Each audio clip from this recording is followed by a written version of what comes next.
जय हिंद, वंदे मातरम। स्वागत है आप सभी साथियों का गेंजेड लर्निंग गुरुजी प्लेटफॉर्म में। तो आपके लिए एक नए टॉपिक लेकर आज हाजिर है। आप देख लीजिए, बिहार के जितनी सारी भौगोलिक संरचना है और जो इसकी पोजीशन कह सकते हैं या स्थिति कह सकते हैं, उसी से रिलेटेड आज की क्लास में हम लोग प्रश्नों को करने वाले हैं। और यहाँ से जो है प्रश्न तो बिहार शिक्षक भर्ती में अवश्य पूछे जाएंगे। तो ये क्लास जो है आपके लिए अति आवश्यक है। आप लोग इस क्लास को जरूर देखिएगा। और अगर आप लोग इस क्लास की पीडीएफ लेना चाहते हैं तो डिस्क्रिप्शन में टेलीग्राम चैनल का लिंक दिया गया है। आप लोग उस चैनल को ज्वाइन कीजिए और वहाँ पे जितनी सारी क्लासें हो रही है उस सारी क्लास की पीडीएफ जो है वहाँ पे उपलब्ध है। ओके, तो यहाँ पे जितने भी बिहार शिक्षक भर्ती की तैयारी कर रहे हैं, आप लोग इस चैनल से जुड़े हैं, उन सभी साथियों को दिल से धन्यवाद आप लोग का जो है। तो आइए हम लोग प्रश्नों को स्टार्ट करते हैं। और जितने सारे ये प्रश्न हैं, ये बीपीएससी के द्वारा जो है पूछे गए सारे प्रश्न होंगे आज के लिए। तो आप लोग के लिए ये जो है बहुत क्लास जो है इम्पोर्टेंट है। आइए हम लोग प्रश्नों को देखते हैं। यहाँ पे जो पहला प्रश्न है कि मुजफ्फरपुर, दरभंगा और चंपारण 3 जिले हैं। इनमें से कौन सी मिट्टी जो है अधिकांशतः पाई जाती है? मतलब ये तीनों जो जिले हैं बिहार के, मुजफ्फरपुर, दरभंगा और चंपारण, यहाँ से 3 जिलों में कौन सी मिट्टी जो है सर्वाधिक मात्रा में पाई जाती है? तो अगर देखें तो यहाँ पे बी ऑप्शन सही हो रहा है, नवीन जलोढ़। नवीन जो जलोढ़ मिट्टी होती है, जलोढ़ मिट्टी, ये जो है अधिकांशतः मात्रा में मुजफ्फरपुर, दरभंगा और चंपारण जिले में पाई जाती है। चलिए हम लोग इसके बारे में कुछ आपको बता देते हैं कि बिहार में जो बांगर मिट्टी है, बिहार में जो बांगर एवं इसको बांगर के भी नाम से जाना जाता है, ध्यान रखिएगा। जो बांगर मिट्टी दे देगा तो आपको समझना होगा नवीन जलोढ़ मिट्टी की ही बात कर रहा है। तो बिहार में जो नवीन जलोढ़ मिट्टी है, इसका जो सर्वाधिक विस्तार है, इसका जो सर्वाधिक विस्तार है, यह कौन कौन से जिले में है बिहार के? तो बिहार के जो पूर्णिया जिला हो जाएगा, यहाँ पे इसका सर्वाधिक विस्तार है। और उसके बाद जो सहरसा जिला हो जाएगा, इस यहाँ पे ये जो मिट्टी है इसका विस्तार सबसे ज़्यादा देखने को मिलता है। क्लियर है? ओके। और ये जो नवीन जलोढ़ जो मिट्टी है, इसकी जो उर्वरा शक्ति जो है इसमें सबसे ज़्यादा होती है। उर्वरा शक्ति जो है इसमें सबसे ज़्यादा होती है। और इसमें जो है सिंचाई की पर्याप्त व्यवस्था होने पर भी यह यहाँ इस मिट्टी में धान की खेती अच्छा होता है, जूट की खेती अच्छा होता है, गेहूँ की जो फसल है यहाँ से अच्छी प्राप्त होती है। तो ये मिट्टी जो है बहुत अच्छा माना जाता है। ठीक है, आइए प्रश्न देखते हैं दूसरा। दूसरा जो प्रश्न है कि बिहार का सर्वाधिक जूट उत्पादक जिला कौन सा है? बहुत अच्छा सा ये प्रश्न है। तो राइट आंसर देखें तो डी ऑप्शन सही हो रहा है। पूर्णिया जिला जो है बिहार का सर्वाधिक जूट उत्पादन करने वाला जिला माना जाता है। अब यहाँ पे रही बात कि 2 जिले हैं बिहार के जहाँ से जूट का उत्पादन जो है सबसे ज़्यादा मात्रा में होता है। एक जिला का जो नाम है वह है कटिहार। एक जिला का नाम है कटिहार और एक जिला का नाम है पूर्णिया। ये कटिहार जो है ऑप्शन में नहीं दिया गया है, जिसकी वजह से ये नहीं होगा। अब पूर्णिया दिया रहेगा या तो कटिहार दिया रहेगा। आपको जो लगेगा कटिहार दिया रहेगा तो आप कटिहार को सही कीजिएगा, और पूर्णिया दिया रहेगा तो आप पूर्णिया को सही कीजिएगा। ओके, तो बिहार में जो 2 जिले हैं, एक पूर्णिया जिला हो जाएगा और एक कटिहार जिला हो जाएगा। यहाँ पे जो जूट का उत्पादन जो है सबसे ज़्यादा मात्रा में होता है, सबसे ज़्यादा मात्रा में होता है। और जो बिहार की जो दूसरी मुख्य व्यावसायिक फसल है वह कौन सी है? तो वह है जूट है। ठीक है, यह इसका जो निर्माण होता है, कपड़ा के लिए निर्माण इसका होता है, कपड़ा के लिए। इसके बाद कह सकते हैं टाट रस्सी जो होता है उसके लिए जो है जूट का निर्माण होता है। जो पैकिंग के लिए जो सामान होते हैं इसके लिए जो है जूट का निर्माण होता है। क्लियर है? आगे प्रश्न आते हैं तीसरा, देखिए। तीसरा जो प्रश्न है कि त्रिवेणी नहर किस नदी पर निर्मित है? त्रिवेणी नहर किस नदी पर निर्मित है? तो त्रिवेणी नहर जो है गंडक नदी पर स्थित है। यहाँ पे जो सी विकल्प हो रहा है ये सही होगा। त्रिवेणी नहर जो है बिहार के जो उत्तरी पश्चिमी क्षेत्र है चंपारण जिला, उत्तरी पश्चिमी क्षेत्र है कौन सा? चंपारण जिला, चंपारण जिला। ओके, सिंचाई करने के लिए एक नहर का निर्माण किया गया है जिसका नाम है त्रिवेणी नहर। क्लियर है? यह नहर जो है गंडक नदी के बाएं तरफ से निकलती है, गंडक नदी के बाएं तरफ से निकलती है। तो जरूर आप लोग इस बात को समझ गए होंगे। आगे देखिए प्रश्न चौथा। चौथा जो प्रश्न है कि निम्नलिखित झीलों में से कौन सी जो है झील बिहार में स्थित है। अच्छा सा ये प्रश्न है, कौन सी झील जो है बिहार में स्थित है। तो जो अनुपम झील है ये बिहार में स्थित है। ठीक है, अनुपम झील जो है बिहार में स्थित है। कौन से जिले में स्थित है? तो जिला का नाम याद कीजिएगा, कैमूर जिला। जिला का नाम याद कीजिएगा, कैमूर जिला। जो अनुपम झील है बिहार के कैमूर जिले में स्थित है। सुखना झील कहाँ पे है? तो सुखना झील जो है चंडीगढ़ में है। सुखना झील कहाँ पे है? तो सुखना झील जो है चंडीगढ़ में है। ओके, सांभर झील कहाँ पे हो जाएगा? तो सांभर झील राजस्थान में हो जाएगा। कहाँ पे हो जाएगा? सांभर झील राजस्थान में हो जाएगा। और कामा झील कहाँ पे है दोस्तों? तो कामा झील रूस में है। आपको सारी चीज डिटेल से बता दिए, समझ में आप लोग को आ गया होगा। 5 देखिए प्रश्न। 5 प्रश्न है कि बिहार में बहने वाली 4 नदियों में किसका उद्गम स्थल जो है अमरकंटक में है। अच्छा सा ये प्रश्न है। तो अगर देखें तो किसका उद्गम स्थल अमरकंटक में है? तो सोन नदी का अमर जो है उद्गम स्थल अमरकंटक में है। बी ऑप्शन जो है यहाँ पे सही हो रहा है, क्योंकि सोन नदी जो है कहाँ से निकलती है? तो सोन नदी जो है अमरकंटक से निकलती है। कहाँ से निकलती है? अमरकंटक से निकलती है। और ये गंगा के जो है सहायक नदी के रूप में ये जो है जानी जाती है, और इसे स्वर्ण नदी भी कहा जाता है। ठीक है, तो जरूर आप लोग याद करिएगा। और सोन की जो सहायक नदी है इसे भी आप लोग माइंड में सेव करके रखिएगा कि सोन की जो सहायक नदियाँ कौन कौन सी है। तो कन्हर जो हो जाएगा ये सोन की सहायक नदी हो जाएगा। रिहंद ये भी जो है सोन की सहायक नदी है। उत्तरी कोयल, उत्तरी कोयल जो है ये भी जो है सोन की सहायक नदी है। ओके, समझ में गए? आगे प्रश्न देखिए 6 नंबर। 6 प्रश्न है कि उत्तर बिहार किसके लिए प्रसिद्ध है, मतलब उत्तरी बिहार जो है किसके लिए प्रसिद्ध है। तो बाढ़ग्रस्त जो है आपको पता है कि उत्तरी बिहार में हमेशा बाढ़ जो है आता रहता है। बाढ़ग्रस्त क्षेत्र है वो। तो सी ऑप्शन यहाँ पे सही होगा, बाढ़ जो है यहाँ पे सही होगा, क्योंकि उत्तरी बिहार जो है बाढ़ के लिए प्रसिद्ध है। क्योंकि उत्तरी बिहार में सबसे ज्यादा भयंकर जो कौन सी नदी मचाती है, तो उस नदी का नाम है कोसी नदी। कोसी नदी जो है अपना प्रचंड रूप जो है उत्तरी बिहार में दिखाती रहती है। और कोसी नदी को बिहार का शोक नदी के नाम से जानते हैं। बिहार का शोक नदी के नाम से जानते हैं। शोक नदी बिहार का कौन सा है? तो कोसी नदक है। और इसके बाद उत्तरी बिहार में कौन कौन सी नदियां जो है प्रचंड रूप दिखाती है? सबसे ज्यादा तो पता चल गया कि कोसी नदी दिखाती है। उसके बाद कौन कौन सी दिखाती है? तो गंडक हो गया। इसके बाद बागमती हो जाएगा, ये भी उत्तरी बिहार की ही नदी है। कमला हो जाएगा, कमला भी नदी है।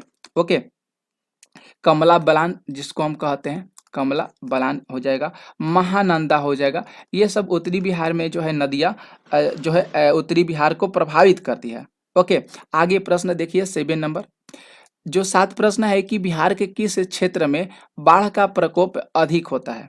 तो अभी अभी आप लोग को बताएं कि उत्तरी बिहार जो है यहाँ पे सबसे ज़्यादा बाढ़ का प्रकोप जो है सबसे ज़्यादा देखने को मिलता है। क्योंकि उत्तरी बिहार में 76% आबादी जो है बिहार आबादी जो है बाढ़ की तबाही से जो है खतरे में है। उत्तरी बिहार में 76% आबादी है। ओके, तो ध्यान रखिएगा।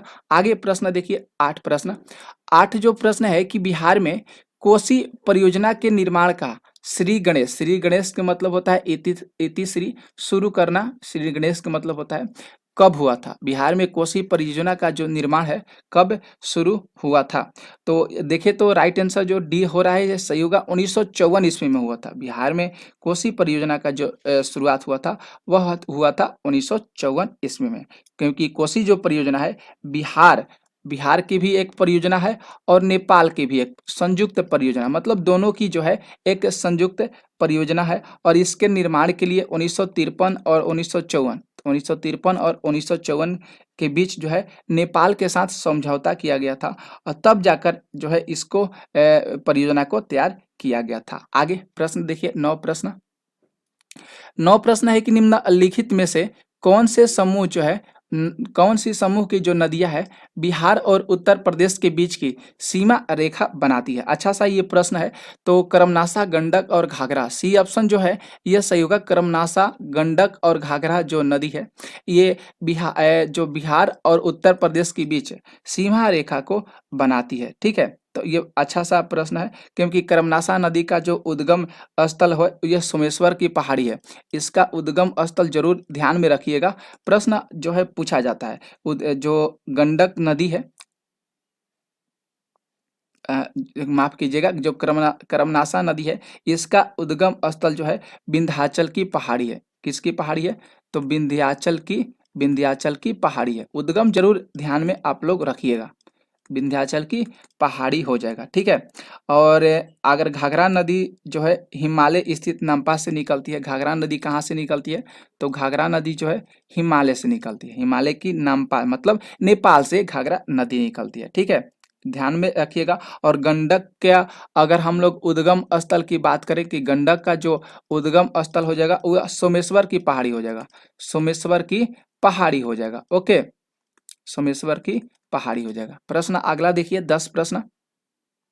अब यहाँ पे 10 प्रश्न आ गया कि मिलान करने वाला है। कृषि जलवाही क्षेत्र मतलब यहाँ पे मिलान करना है। देखिए यहाँ पे सूची 1 दिया गया है, कृषि जलवाही क्षेत्र और बिहार का प्रतिशत क्षेत्रफल। देखना है कौन सा विकल्प यहाँ पे सही हो रहा है। तो देखिए यहाँ पे उत्तर और उत्तरी पूर्वी बिहार मैदान, दक्षिणी बिहार मैदान, छोटा नागपुर पठार और छोटा नागपुर पहाड़िया। तो या ऐसे प्रश्न आपको जरूर देखने को मिलेंगे। तो देखिए यहाँ पे जो बी ऑप्शन जो है सही हो रहा है, पहला, दूसरा, तीसरा और चौथा। तो एक लगातार जो है यहाँ पे सही दिया गया है। जो उत्तर और उत्तरी पूर्वी बिहार मैदान है इसका क्षेत्रफल जो है 1.29 मतलब 87% है। ठीक है, उसी प्रकार दक्षिणी बिहार मैदान है तो आप देख सकते हैं 23.71% हो जाएगा। छोटा नागपुर पठार 26.14%, छोटा नागपुर पहाड़िया 20.28%। जरूर याद करिएगा। उत्तर और उत्तरी पूर्वी बिहार मैदान 29.87%। आगे देखिए प्रश्न आते हैं 11 प्रश्न है कि किस देश की सीमा बिहार राज्य से जुड़ती है। तो नेपाल की जो सीमा है वह बिहार राज्य से जुड़ती है क्योंकि उत्तरी बिहार में जो है लोग उत्तरी बिहार की जो भूमि है वह नेपाल की सीमा के साथ साझा करती है। और बिहार राज्य के उत्तर में जो है नेपाल, बिहार के अगर चौहद्दी की बात करें तो उत्तर में तो आपको नेपाल हो जाएगा, उत्तर में नेपाल हो जाएगा। दक्षिण में आपको पता है कि दक्षिण में कौन सा जो है राज्य हो जाएगा। तो दक्षिण में झारखंड हो जाएगा। पूरब में पश्चिम बंगाल होगा। पूरब में कौन सा हो जाएगा? तो पूरब में पश्चिम बंगाल हो जाएगा। ओके, और इसके बाद बात करें पश्चिम में, तो पश्चिम में कौन सा हो जाएगा? तो पश्चिम में उत्तर प्रदेश हो जाएगा। क्लियर हो जाएगा आप लोग को? ओके, आगे देखिए प्रश्न आते हैं 12 प्रश्न। 12 प्रश्न जो है कि बिहार के भौतिक विभागों में आप निम्नलिखित में से कौन सा सम्मिलित नहीं करेंगे। तो पूर्वी गंगा जो मैदान है इसको हम सम्मिलित नहीं कर सकते हैं, इसको नहीं मिला सकते हैं क्योंकि बिहार के जो 2 प्राकृतिक विभाग है, एक हो जाएगा कौन कौन सा, एक गंगा का प्राकृतिक विभाग कौन कौन सा हो जाएगा। तो एक गंगा का मैदान होगा, एक गंगा का मैदान हो जाएगा और दूसरा जो हो जाएगा छोटा नागपुर का पठार हो जाएगा। एक जो है दूसरा हो जाएगा ये छोटा नागपुर का पठार हो जाएगा। ठीक है, तो जरूर आप लोग ध्यान में रखिएगा। 13 प्रश्नों को देखिए। 13 जो प्रश्न है कि बिहार में निम्नलिखित में से कौन से समूह की जो नदियां है वह गंगा अथवा उसकी सहायक नदियों में उत्तर की ओर से आकर मिलती है। तो गंडक, कमला, बागमती जो सी ऑप्शन हो रहा है ये सही हो रहा है। गंडक, कमला, बागमती ये ऑप्शन जो है सही हो रहा है। ओके, ध्यान में आप लोग जरूर रखिएगा। अगला प्रश्न देखिए 14 प्रश्न। 14 जो प्रश्न है कि बिहार में जो बांगर मिट्टी है ये कहाँ कहाँ मिलती है। बिहार में बांगर मिट्टी कहाँ कहाँ पर मिलती है। तो राइट आंसर देखें तो ए ऑप्शन सही हो रहा है। गया में मिलता है, गया बोध गया में मिलता है, पूर्वी चंपारण जिला में मिलता है और भागलपुर क्षेत्र के जो जिले भागलपुर जो जिला है बिहार का, यहाँ पे जो है बांगर मिट्टी मिलता रहता है। ओके, क्लियर है, आपको पता चल गया। आगे देखिए प्रश्न संख्या 15। अब यहाँ पे जो प्रश्न 15 कह रहा है कि बिहार के विविध भौगोलिक के पक्षों के संबंध में निम्नलिखित कथनों पर मनन कीजिए, निम्नलिखित कथनों पर विचार कीजिए कि यहाँ पे कौन सा विचार जो है सही लग रहा है। तो बिहार में कुल सिंचित भूमि में लगभग 37% नहरों द्वारा सिंचित होता है। उत्तरी गंगा का जो मैदान है 33,620 वर्ग किलोमीटर क्षेत्र से में निर्मित है। तो यहाँ पे तो पहला तो लग रहा है, पढ़ने पर सही लग रहा है कि जो कुल सिंचित भूमि है 37% नहरों द्वारा सिंचित होती है। और इसके बाद कह रहे हैं तो बिहार के जो उत्तरी गंगा मैदान है इतना वर्ग किलोमीटर विस्तृत है, ये बिल्कुल गलत है, ये बिल्कुल गलत हो रहा है। किशनगंज और पश्चिमी चंपारण जिला बिहार में सर्वोच्च वार्षिक वर्षा प्राप्त करते हैं, ये भी सही हो रहा है। और बिहार में राष्ट्रीय राजमार्गों की कुल लंबाई जो है 2461 किलोमीटर है, ये भी सही है। मतलब पहला सही हो रहा है, तीसरा सही हो रहा है और चौथा सही हो रहा है। ऑप्शन देखेंगे कहाँ दिया है, तो डी ऑप्शन दिया है, ये बिल्कुल सही होगा, पहला, तीसरा और चौथा। ओके, क्लियर हो गया। आगे प्रश्न देखिए, प्रश्न आते हैं 16 प्रश्न है कि किस राज्य के साथ बिहार की दामोदर घाटी परियोजना में साझेदारी होती है, कौन से राज्य के साथ? तो पश्चिम बंगाल के साथ जो है दामोदर घाटी परियोजना में जो है इसकी जो है साझेदारी देखने को मिलती है, क्योंकि 7 जुलाई 1948 याद करिएगा, थोड़ा सा इसके बारे में आप लोग को बता देते हैं। 7 जुलाई 1948 को जब भारत देश जब स्वतंत्र हुआ था, तो उस समय बहुउद्देशीय परियोजना के रूप में जो दामोदर नदी घाटी परियोजना है उस समय अस्तित्व में आई थी। कब? तो जब हम लोग का देश जो है कह सकते हैं स्वतंत्र हो गया था तब। ओके, यह भारत की जो है सबसे पहली परियोजना मानी जाती है जिसमें कोयला, जल, गैस, जिसमें इसमें होता है कोयला हो गया, जल और गैस हो गया, जल और गैस हो जाएगा, तीनों जो है इससे तीनों स्रोतों से जो है विद्युत उत्पादन किया जाता था। क्लियर है। आगे 17 प्रश्नों को देखिए। 17 प्रश्न है कि किस राज्य के साथ बिहार की गंडक परियोजना जो है परियोजना काल जो है इससे साझेदारी हुआ है। तो राइट आंसर देखें कौन सा राज्य हो जाएगा, तो उत्तर प्रदेश जो हो जाएगा। गंडक परियोजना जो है इससे साझेदारी जो है उत्तर प्रदेश के साथ हुआ है, क्योंकि गंडक परियोजना जो है गंडक परियोजना जो है भारत की प्रमुख घाटी परियोजना में से एक मानी जाती है। इसकी शुरुआत कब हुआ था? इसकी शुरुआत कब हुआ था? तो इसकी शुरुआत जो है 1961 से हुआ था। 1961 ईस्वी से इसकी शुरुआत हुआ था। ओके, और ये बिहार और उत्तर प्रदेश की एक सम्मिलित परियोजना के नाम से जानी जाती है, एक सम्मिलित परियोजना है। आगे प्रश्न देखिए 18 प्रश्न है कि निम्न में से किस नदी को बिहार का गम, मतलब गम का मतलब क्या चीज, मतलब दुख, बिहार का शोक, इसको शोक भी कह सकते हैं, किसे कहा जाता है? तो कोसी नदी को कहा जाता है। यहाँ पे जो बी ऑप्शन हो रहा है ये सही होगा। ठीक है, 19 प्रश्नों को देखिए। 19 जो प्रश्न है कि निम्नलिखित में से बिहार की कौन से जिले के जो कुछ इलाके हैं वह पश्चिम बंगाल को दिए गए हैं? बिहार के कौन से जिले हैं? तो सी ऑप्शन देखें तो ये सही होगा, पूर्णिया और भानभूम। ये पूर्णिया और जो भानभूम हो जाएगा, ये जिले हैं जो बिहार के पश्चिम बंगाल को, बिहार के जो कुछ ऐसे जिले हैं जो पश्चिम बंगाल को दे दिए गए हैं। ओके, क्योंकि जो बिहार और पश्चिम बंगाल जो राज्य क्षेत्र का जो अधिनियम था 1956 के अंतर्गत, 1956 के अंतर्गत, तो पूर्णिया जिला और मानभूम जिला जो है के कुछ कुछ इलाके जो है पश्चिम बंगाल को दे दिए गए हैं। इसके बाद देखिए 20 प्रश्न जो है, 20 प्रश्न है कि त्रिवेणी नहर जो है किस नदी से पानी आता है? त्रिवेणी नहर जो है इसमें किस नदी से पानी आता है? तो सी ऑप्शन होगा यहाँ पे सही होगा, गंडक नदी से पानी आता है, क्योंकि गंगा की सहायक नदी कौन सी है? ये जो सहायक नदी है, किसकी सहायक नदी है? तो गंगा की सहायक नदी है। किसकी सहायक नदी है? गंगा की सहायक नदी है, ये है गंडक। तो त्रिवेणी नहर में जो है पानी कहाँ से आता है? तो गंडक से आता है। ओके, आप लोग को पता होगा, क्योंकि गंडक परियोजना जो है भारत और नेपाल सरकार की एक संयुक्त परियोजना मानी जाती है। भारत और नेपाल, ये दोनों देश की जो सरकार है इसकी एक संयुक्त परियोजना मानी जाती है। कौन सी? तो गंडक परियोजना। और ठीक है, और इसलिए भारत और नेपाल के बीच 1959 में इस परियोजना के लिए समझौता उत्पन्न हुआ था और इसका जो प्रारंभ है 1960 से इसको प्रारंभ कर दिया गया था। तो हम लोग आज के लिए 20 प्रश्नों को लिए थे। कैसा लगा आप लोगों को प्रश्न? आप लोग ज़रूर कमेंट करके बताइएगा, लाइक शेयर ज़रूर करिएगा और मिलते हैं फिर हम लोग दोपहर में ऐसे ही कुछ प्रश्नों के साथ, सामाजिक विज्ञान के प्रश्नों के साथ हम लोग दोपहर में मिलेंगे। ओके, तो सभी साथियों को थैंक यू, धन्यवाद।